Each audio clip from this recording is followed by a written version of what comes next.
take a look at the dial for magnetic tail of the tape. Joseph Benavidez is 25 years of age. Dominick Cruz is 24.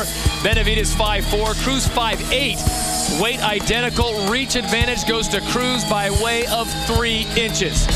So with that complete, we go inside the cage. Joe Martinez has our official introductions.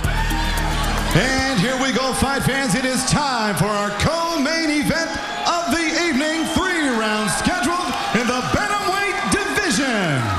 Presented by Tap Out, an expression of combat known worldwide. Now available at tapout.com in association with Halloween 2, a Rob Zombie film in theaters everywhere, August 28th. And brought to you by the dark custom world of a Harley-Davidson. And now, fight fans, here we go! Introducing to you first, fighting out of the blue corner. He is a boxer and wrestler. Standing 5 feet 8 inches tall, his official weight, 135 pounds. Professional record outstanding with 13 victories and just 1 defeat. Fighting out of San Diego, California. Here is Dominick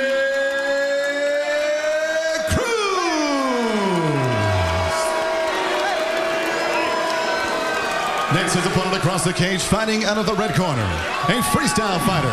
Standing 5 feet 4 inches tall, his official weight, 135 pounds. Professional record, perfect entering the cage. 10 victories in 10 tries. Fighting out of Sacramento, California. Here is the undefeated Joseph Benavidez. Referee in charge of the action, Steve Mazzagatti. Right, gentlemen, this will be a clean and fair fight. You need to obey my commands, protect yourself at all times. Now hook them up. This is the co-main event, the bantamweight division. Joseph Benavidez taking on Dominick Cruz. We are scheduled for 3 rounds live here in Las Vegas. All right, gentlemen, now bring it on, come on.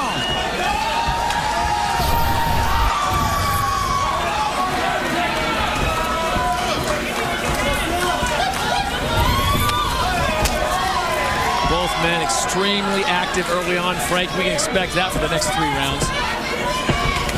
If this fight turned out being a boring fight, I would be blown away. Neither one of these individuals, I think, is even capable of fighting in anything but an extremely exciting, fast-paced fight.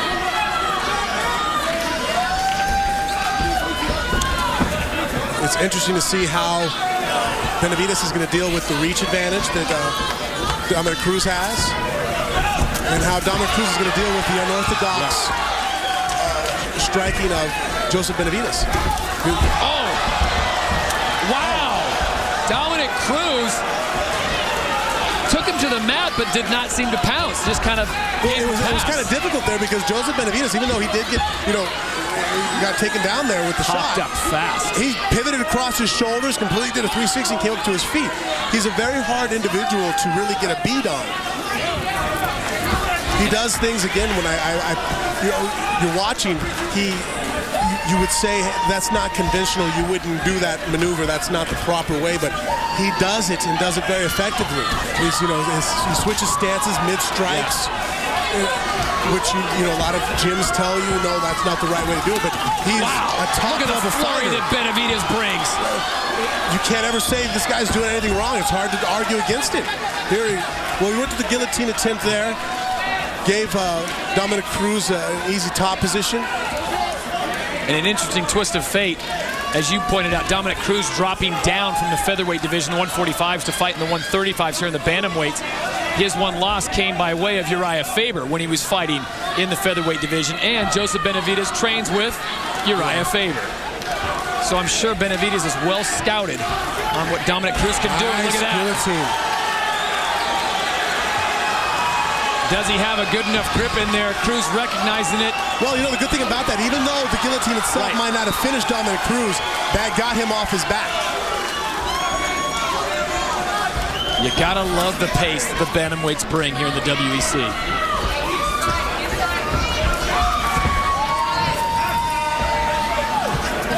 I've always been a big fan of Dominick Cruz's footwork here. I really enjoy watching how he uses his, switch stepping back and forth to evade and be very elusive. He comes back, and not only is he able to avoid you, but he's very dangerous on the counter back on the angles. Benavidez connects on a short left. Ooh, nice knee. Right after, though, he caught a good hook punch from Benavidez. And there's the reach. You saw that. Yeah. Joseph Benavidez felt he was safe at that distance. And Dominick Cruz used his superior reach to fire a nice straight right hand. Yeah. Not a real hard shot, but a nice snapping contact. Nice Dominick Cruz is a great boxer. I mean, he has great boxing ability. Both these guys' hands are extremely fast. The only disadvantage that really Joseph Benavidez has is just the physical one of the height. And not that it's necessarily a disadvantage, it's an obstacle. There's different pros and cons to everything. Obviously, in a wrestling match, a lower center of gravity is helpful. Wow. Again, the takedowns, I thought Dominick Cruz would have a much more difficult time taking down Joseph Benavidez. He's obviously not holding him down, but just the takedown itself, actually, that impresses me.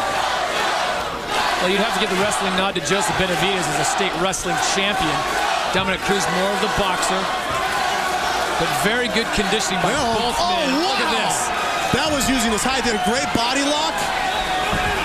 Look how hard those. Joseph Benavidez is he gave him his back. Yeah, but I don't think he's going to be in that position now. Wow. That was awesome. Look at this. What a scramble. He did. Like you said, you're not supposed to give up your back, but right there, he was getting mounted. He gave up his back, and he used it to get out of that position, and now he has Dominick Cruz pushed up against the cage.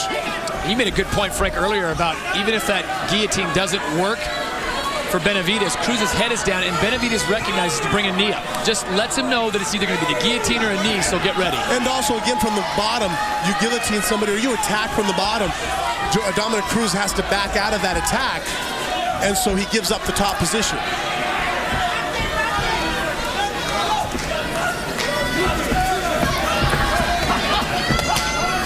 Coming up on 10 seconds remaining here in round number 1. We are scheduled for 3, Benavidez and Cruz, and we will see a second round live from Las Vegas when we return.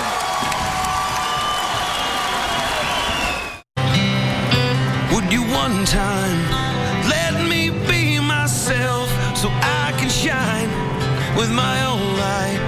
Let me be myself.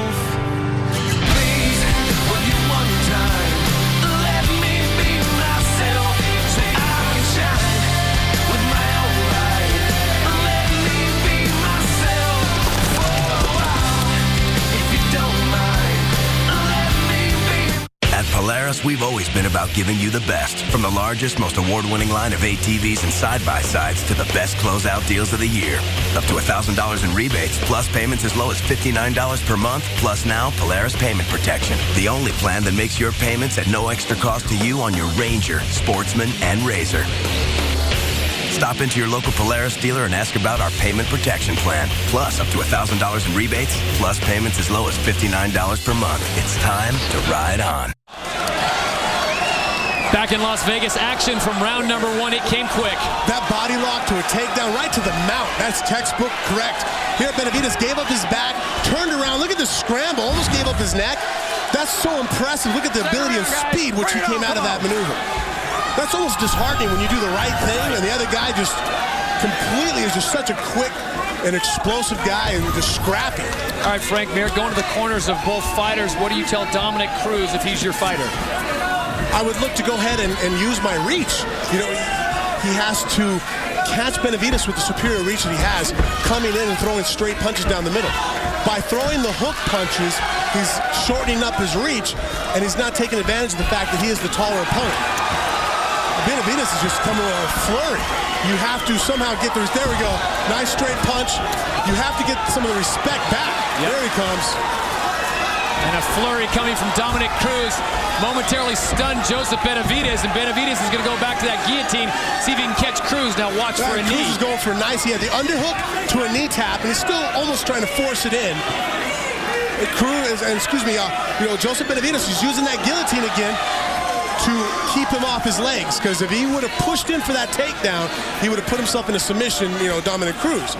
And right there, you're seeing a nice elbow. Uriah Favors, really does a great job of that, so obviously train the same camp. Coming out of the clinch, yeah. he keeps you pushed up against the cage, like Joseph Benavidez did right there, and then releases the pressure and fires a chopping elbow over the top. Well, you talk about Uriah Faber, who's in Dominick Cruz's corner tonight. Joseph Benavidez' corner tonight. What do you think Uriah and his camp, Master Tong, told Joseph Benavidez? Keep doing everything you're doing? Really, honestly, he's doing an excellent job. He has such a fast pace. Coming forward, he's landing the shots. Just at this point in the fight, you just tell your guy simple things, chin down, hands up. Really, I feel he's doing everything correct for his style of fighting. He's being overwhelming and coming forward. He's a tough kid to fight, Frank. We've talked about it as Dominick Cruz comes with a flurry. Nice big combination with a knee to follow. And that is something we didn't know we'd see. Cruz being able to take down Benavidez that effectively. In a wrestling match, it might not have happened. Joseph Benavidez is the better wrestler. But this is MMA. The fact he had him rocked with punches, who's coming through, that allowed him to get the takedown. So now, but he needs to do something with it. He needs to attack his neck, attack his arm. Just sitting there and getting the takedown, yeah, see. But he scored points with it. Right. It's hard to take advantage of this. Joseph Benavidez is a hard individual to fight and train for. Well, he's so unorthodox the way he attacks. Attacks, his defense. Yeah. He's high intense. He's in great shape. And he's some great scrambles.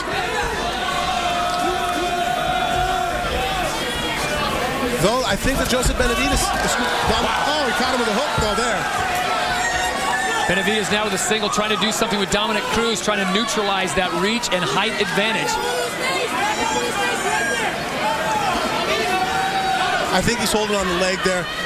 He might have got caught. It was hard to tell from this angle. Right. But after that back knuckle, the spinning back knuckle, looked like Dominick Cruz faded back and caught him with a hook shot as he was coming forward with the knee. I'd have to see it on a replay. His back was to me, but I swear I saw him get caught with a right hook. And that might be why he held on to that single, not so much to get a takedown, but to get a breather. Benavidez in the white trunks, Dominick Cruz in the red. And Cruz doing a little Benavidez there, changing angles, coming at him a little unorthodox. Yeah, Cruz is starting to sway and do better on the stand-up, I think, taking over the fight in that aspect. The shots that he's landing, Dominick Cruz, seem to affect Joseph Benavidez more than the shots that Joseph Benavidez is landing. Wow, that was some slick. Yeah, he's quick. Both these guys are, isn't he? That's why we got to get replay. The shots I think that I'm seeing, I'm like, I don't know. I'm going to rewind this. Love the pace of the bantamweights as we are under 1 minute to go here in round number 2. This one's scheduled for 3. A lot of pressure on both fighters, not only Frank to get this victory, but this is a very crowded division here at the WEC. And sitting atop the throne is Miguel Torres. Again, you're right. Winning is not enough anymore. It's a spinning back elbow. He was so close in proximity to Cruz. I think that's what he's been trying to set up a lot. He did that a little bit earlier, but it seems like he looks like he fakes the shot, lowers his stance, maybe to get you to lull you into dropping your hands. Wow, nice takedown by Dominick Cruz. Dominick Cruz is wrestling, that's great how he's using his striking and wrestling and tying it together to get these takedowns on Joseph Benavidez. A lot of people did not think that he was going to be able to take Joseph Benavidez down like this. We'll see round 3 when we return. Quite simply a flurry of action, Frank Mir, in round number 2. Dominick Cruz used his head movement to get out of the way, and as soon as Joseph Benavidez made a mistake, you see a flurry of punches, that knee, and then here he goes with the underhook, right from striking right into the takedown. There's a great display of offense in MMA there. Come on. This is it, the third and final round in the bantamweight division. Dominick Cruz in the red trunks, Joseph Benavidez in the white trunks.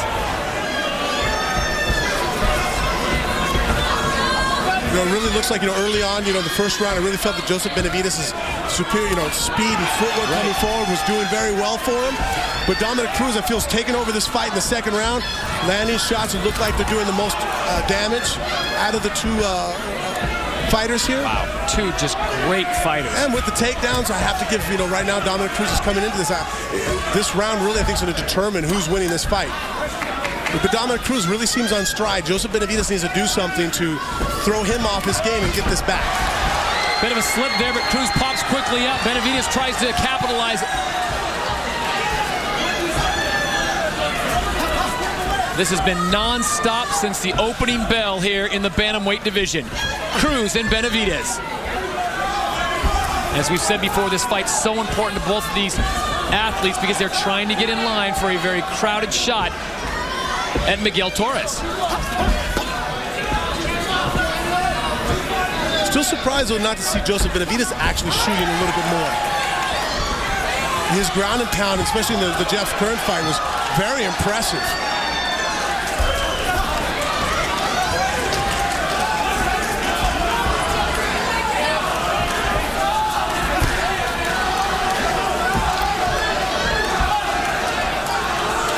I'd like to see, and at this stage of the game still, it seems that Dominick Cruz would do well to go ahead and fire off straight jabs. I mean, use that reach advantage. He uses long punches. Wow, big kick, timed perfectly by Dominick Cruz. That leg kick completely took the left leg of Joseph Benavidez away. The fact that Joseph Benavidez is able to come in like that and throw an overhand shot or a looping movement and tag Dominick Cruz is because Dominick Cruz is not taking advantage of his height and reach and attacking him and hitting him while he's farther out. Again, nice knee tap with the underhook. Very effective takedown for him tonight.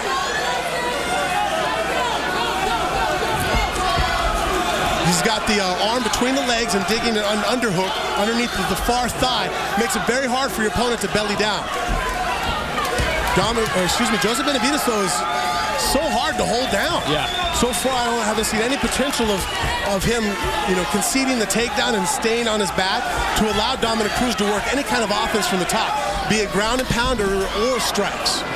He gets the takedown and he's scoring points for that maneuver, but as far as able to capitalize, again, look how close their heads are coming together.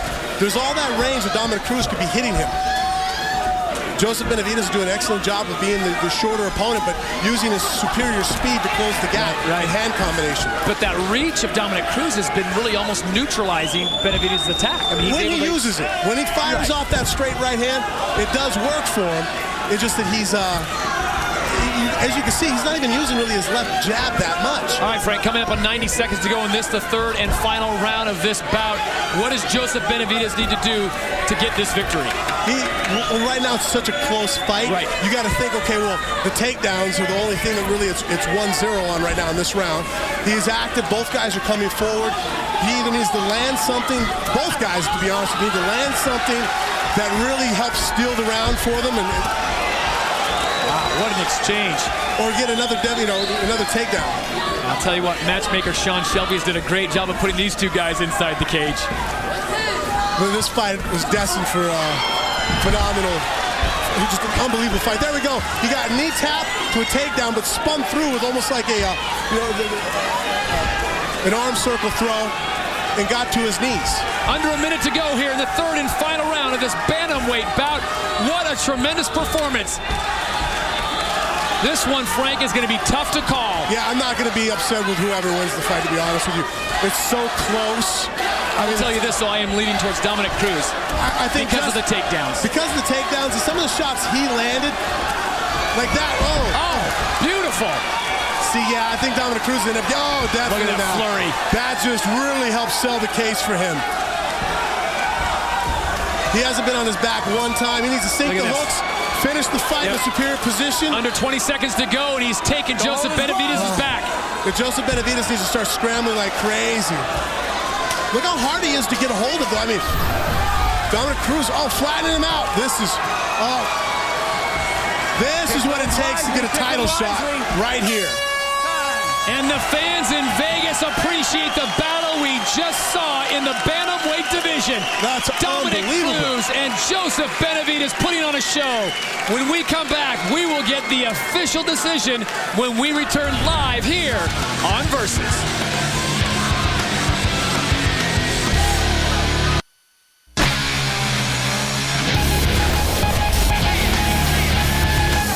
Back in Las Vegas at the conclusion of 3 rounds of bantamweight action, we go inside the cage. Joe Martinez has the official decision.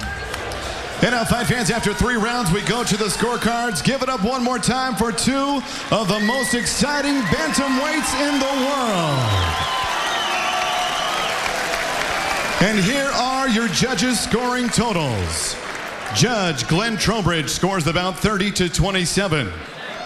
Judge Sal Diamato and Lester Griffin have it 29-28. All three for your winner by unanimous decision. Dominick Cruz!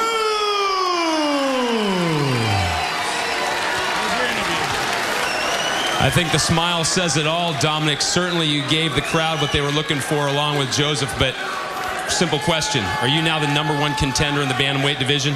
You tell me, guys. You think I'm the #1 contender? What's going on? I think that was a pretty good reception. Here's a tougher question for you, though. You're about to watch Miguel Torres make his 4th title defense. Let's say you get a shot at him months from now. How are you and your camp going to try to pick apart somebody that hasn't been able to be beat in 17 fights? The same way I've been doing it every fight. I just look for his strengths, stay away from him, and put him where he's uncomfortable. That's what I've been doing to everybody I've fought so far, and it's worked thus far. I'm always in good shape, so I'm always ready to go nonstop. Nonstop pace tonight, and you showed it again. Congratulations. Dominick Cruz, your winner. Wednesday, September 2nd, Versus is back in the cage for a World Extreme Cage Fighting Interim Lightweight Championship.